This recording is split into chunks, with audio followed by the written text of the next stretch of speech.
Good mental health and good physical health go hand in hand. They are both a part of our overall health and wellness. However, reaching out for help when we experience issues with our mental health has never come as naturally as responding to our physical health concerns. We go to the doctor when we have a cold.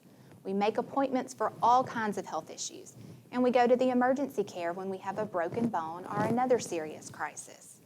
But when it comes to mental health, too often we wait until we have reached a crisis stage to reach out for help. Sometimes we don't reach out at all.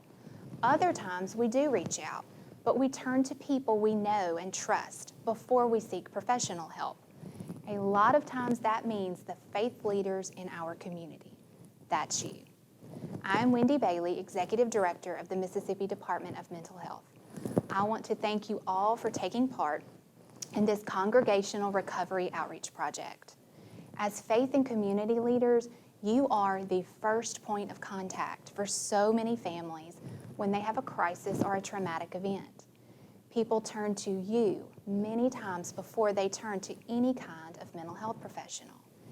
People who have lived with mental illness and substance use disorders tell us all the time about the importance their faith plays in their continued recovery.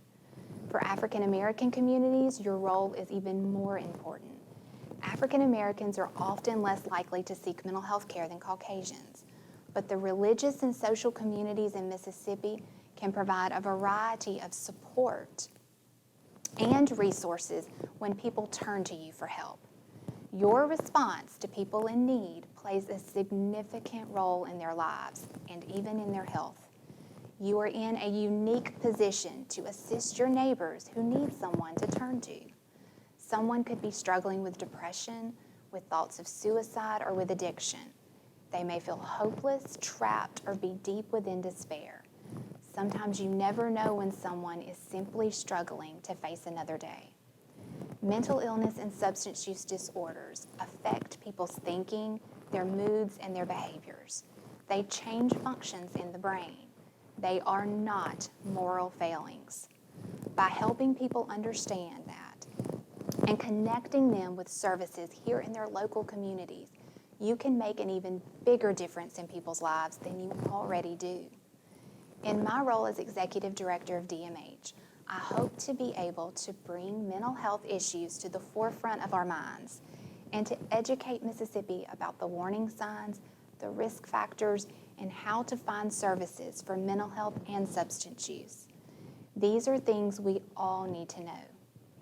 We know there are a lot of factors that affect a person's mental health, but we also know that people can and do find a road to recovery. There is always hope. Hope is one of the key factors in helping people succeed. Another key factor is helping everyone on their own individual road to recovery. We shouldn't let common misconceptions take hold.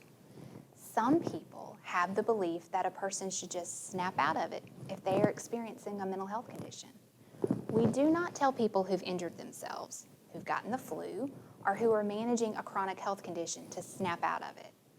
Remember that mental health problems are simply health problems. Genes, brain chemistry, life experiences, and family history can all be factors that contribute to both our mental and physical health. As Mother Teresa once said, if you judge people, you have no time to love them.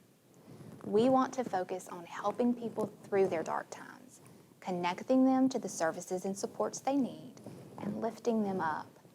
We hope you'll be hearing a lot more about how to help people on their journeys in recovery through this program. You'll hear about services like crisis stabilization units and mobile crisis response teams that respond to people in acute crisis. There are programs we call PAC teams and I-Court teams that deliver intensive services to people in their own homes and communities. There are residential treatment programs and intensive outpatient treatment for addiction services available through community providers across our state. Mississippi has more services and supports than ever before. So much progress has been made over the past several years, and more supports will be available in our communities and our neighbors over the next several years. No one person or group can change our state by themselves. but we can all play a role and come together to help people find the help they need. You can learn more about the services available by visiting www.dmh.ms.gov or www.mentalhealthms.com. You can also call the DMH helpline at 1-877-210-8513 or your local community mental health center. The faith community in Mississippi can bring hope to those who are hurting. We can and we will work together to break down the stigma of addiction and mental health and serve our friends and neighbors by connecting them to the recovery services they need. Thank you again for your willingness to take part in this program and for placing an importance on the role you bring to providing hope to the people in our state.